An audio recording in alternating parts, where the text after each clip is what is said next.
Bora chegando que hoje o vídeo é de abrir caixa. Eu vou mostrar pra vocês uns livros que eu comprei de uma editora que tem sido assim, eu tenho voltado muito a minha atenção para as publicações dessa editora. E eu já fiz um vídeo também mostrando caixas de livros quando chegou aqui lá no final do ano, em novembro, dezembro. Então quem tá acompanhando aqui o canal sabe já da editora que eu tô falando. E são livros de não ficção, livros de ensaios, de artigos, de professores muito renomados da editora UFMG de Minas Gerais. E eu convido você a participar desse vídeo porque tem muita dica boa aqui, livros que fogem um pouquinho do que a gente está acostumado a ver e que tem chamado muita atenção, assim. Esses livros que eu tenho adquirido, eles têm convivido comigo ao longo dos meus dias de alguma maneira, seja por questões de trabalho aqui do Seleção Literária, projetos que eu estou tocando, que tem origem aqui no Seleção Literária, que depois eu vou apresentar para vocês, e também de estudo, né? Eu acho que vale muito a pena conferir essa caixinha aqui, que tem algumas preciosidades, e já deixo o destaque aqui que, apesar desse vídeo não ser nenhum tipo de publicidade, mas eu vou deixar uma informação de que esse site da editora da UFMG ele sempre está em promoção, especialmente quando entram feiras da Unesp ou feiras da USP, né? Outras feiras universitárias muito tradicionais que desde a pandemia se tornaram online para todo o Brasil, com frete grátis. Então acompanhem sempre que sair Black Friday, essas feiras universitárias que eu citei agora, acompanhe porque você vai garantir alguns livros muito interessantes e que a gente vai fazendo aquele esqueminha, né? Deixa a caixa aberta aqui, que eu vou abrir agora e vou puxando e a gente vai conferindo cada um dos livros. Se você chegou agora aqui ao Seleção Literária, vai deixando o like aí nesse vídeo, né? Se inscrevendo, isso é muito importante, são meios de contribuição aqui do canal e você fica recebendo as novidades sempre que sair vídeo novo aqui no canal.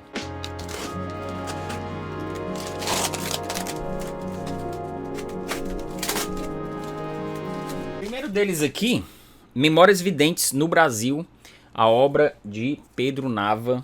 Deixa eu deixar aqui, né? Porque eu vou deixando a ficha aqui desse ladinho aqui, ó. Você pode acompanhando todos esses vídeos que eu faço de apresentação. Sempre me importa deixar a ficha para você ter mais informações e poder, quem sabe até, salvar aí nos seus arquivos. José Maria Cansado, a obra de Pedro Nava, Memórias Videntes do Brasil. Pedro Nava foi um escritor de Minas Gerais, né, muito importante, da primeira metade do século XX, modernista, né, que traz muito fortemente na sua obra a questão da memória, né? E o José Maria Cansado fez uma tese de doutorado, que é justamente essa obra a qual eu seguro aqui, em que ele posiciona o Pedro Nava dentro da cultura brasileira, né? Muitos especialistas fizeram isso com muitos escritores, e é a primeira vez que eu vejo um livro como esse abordando a obra do Pedro Nava, e eu aproveitei, tá aqui comigo aqui, fica a dica, se você acompanha, já leu aquela sequência de obras do Pedro Nava, né? O Baú de Ossos, então, são 6 ou 7 livros, eu nem sei ao certo, e que valem muito assim, a observação, a atenção a essa obra memorialística dele, como uma obra fundamental para a literatura brasileira, e vale também a gente acompanhar estudiosos observando essas outras grandes figuras da literatura brasileira. O que mais? Nós temos aqui O Chamado da Cidade, ensaios sobre a urbanidade, da Eliana Custer e do Robert Peckman. Esse aqui é um dos temas, assim, eu estou muito frequentando essa questão da cidade, da urbanidade, do homem na cidade, da criação das metrópoles, né? E os dois aqui, eles fazem ensaios relacionando a urbe, né, a formação da cidade, uma exploração da cidade sobre o cinema, sobre as artes em geral, sobre a literatura, em vários ensaios aqui sobre essa temática. Inclusive eu li recentemente um romance do Ítalo Calvino, né, Especulação Imobiliária, sobre esse tema da cidade. Estou lendo também Confiança e Medo na Cidade, do Bauman, um ensaio também curtinho dele sobre essa transição no século XX para o século XXI das cidades, apontando ali Milão, né, que foi o ponto de estudo dele. Vou falar mais desse livro em breve.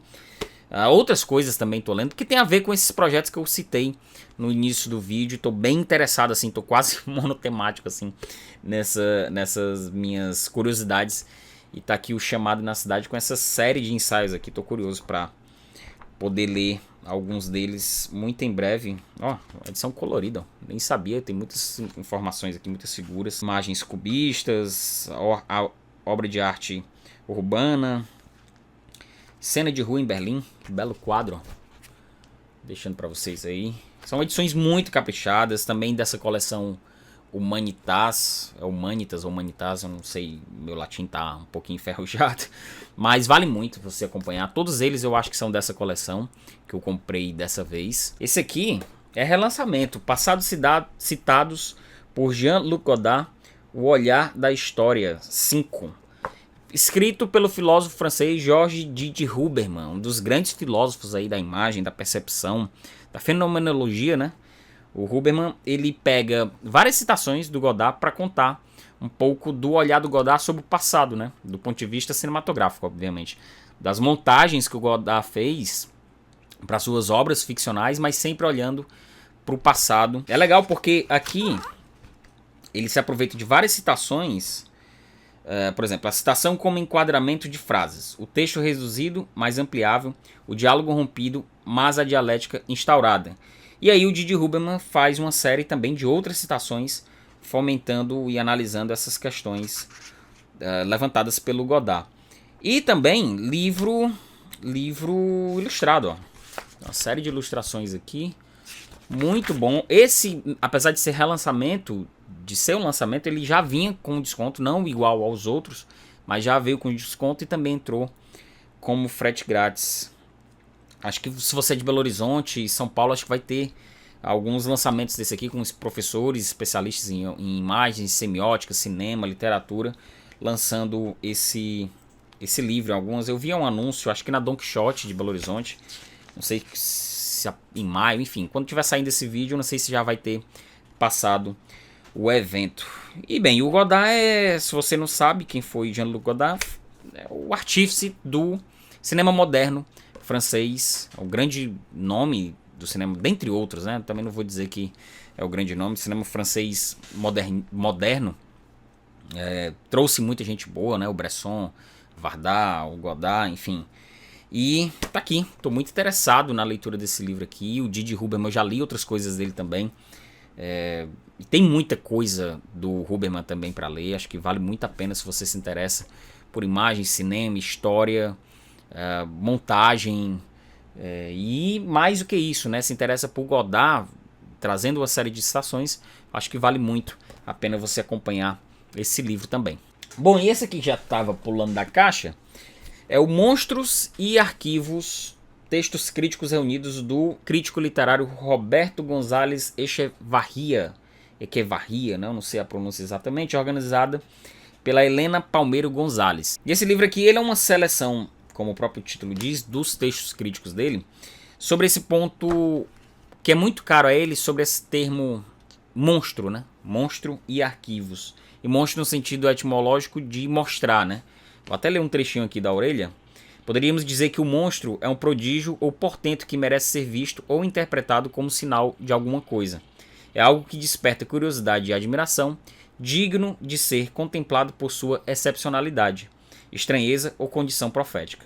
Nesse sentido, a obra toda do crítico cubano articula uma poética da monstruosidade, ao interessar-se de forma sistemática por escritores e textos cujo traço comum é o excepcional, escritores monstruosos como Borges, Carpentier e Cervantes, ou textos que despertam curiosidade, dignos de serem interpretados, que anunciam algo que está para além do humano, como A Vida é Sonho, Don Quixote e 100 Anos de Solidão. Então, por aí vocês tiram a profundidade do texto desse crítico literário aqui, um dos mais importantes da América Latina e da literatura hispano-americana, com toda certeza.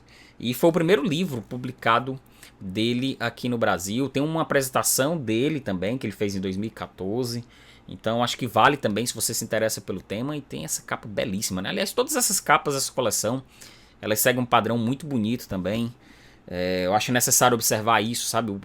A beleza, a feitura, são todos muito bem feitos, papel muito bom. E num preço muito convidativo, realmente, que eu reforço para você conferir lá no site deles. Mais um aqui, vamos lá, não sei nem quantos ainda tem aqui dentro. Essa caixa parece pequena, né? Mas tá cheia de livros.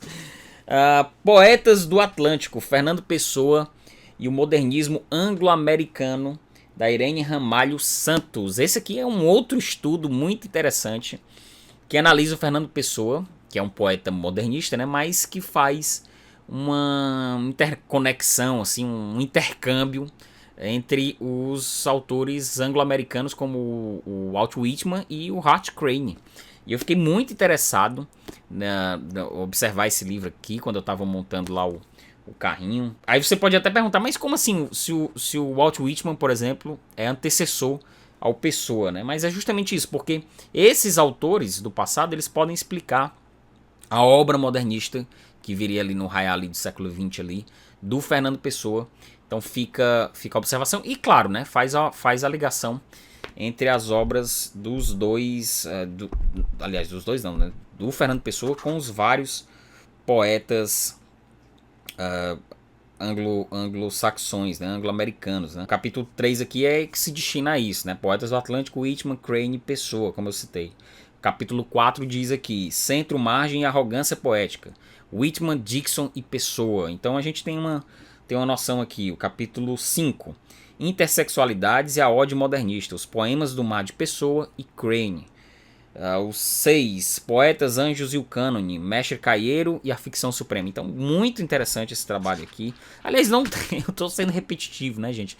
Não tem nenhuma obra, nem do que eu mostrei lá antigamente no canal, alguns meses atrás, como os que eu estou tirando aqui dessa caixa.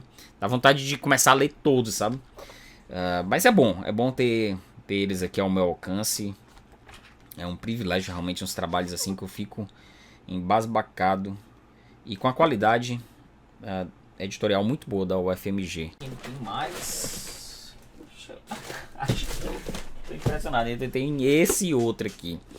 Uma genealogia do autor, a emergência e o funcionamento da autoria moderna, do Marcos Antônio Souza Alves. E aqui é justamente a questão do posicionamento histórico-cultural do autor com a questão da autoria, né, de quem é o autor, né, partindo de um questionamento do Michel Foucault, de uma palestra do Foucault. O livro faz uma análise sobre essa questão da autoria mesmo e o posicionamento do autor nas obras modernas, né. Tá aqui, ó, seguindo essa via e procurando levar adiante um projeto de pesquisa apenas delineado por Foucault, este livro persegue dois objetivos principais: discutir a questão teórico-conceitual da autoria e oferecer um estudo da natureza histórico-filosófica sobre a emergência do autor moderno. Aí aqui, ó, no sumário, por exemplo,